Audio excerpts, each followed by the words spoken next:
ជុំរៀបសួរក៏ដូចជាសួស្ដីទៅកាន់បងប្អូនដែលកំពុងទស្សនាវីដេអូនេះហើយល្ងាចនេះផងដែរឆ្លៀតពេលទំនេរពីការងារខ្ញុំក៏បបួលបងប្អូនក្រុមការងារជាមួយគ្នានឹងនៅធ្វើការជាមួយគ្នានឹងមីបងនេះក៏បបួលគាត់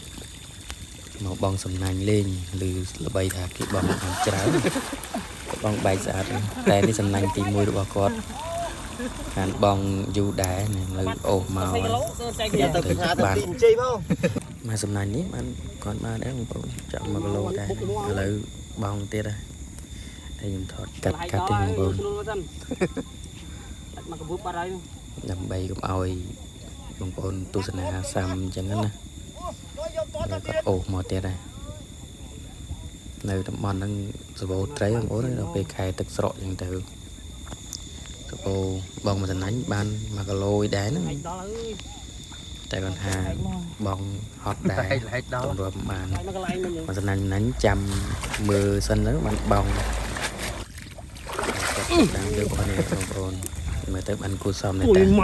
ស្រស់ត្រីអើយមកសំណាញ់បានច្រើនដែរហ្នឹងឥឡូវដល់វគ្គយប់ហើយសំណាញ់ហ្នឹងក៏រៀងលហែកតិចដេទាំងយប់បងប្អូនបងនៅទៅហ្នឹងជួសនៅទៅហ្នឹងណាញ់លហែកជួសនៅទៅហ្នឹងឥឡូវបងបានទៀតហ៎ត្រីឃើញត្រីគូសំរៀងត្រឹសដែរត្រីហ្នឹងត្រីរៀលបងប្អូនត្រីរៀលនេះមកសំណាញ់ដោះបានប៉ុណ្ណឹងបងចាំង7ផងអីផងបងនឹងបងតាំងយប់បងប្អូនធម្មតាគេបងត្រីបងថ្ងៃតែនៅកន្លែងហ្នឹងបងយប់មិនត្រូវថ្ងៃអត់សូវត្រូវតិចបានតិចអញ្ចឹងទៅមើលយប់រៀងសវោ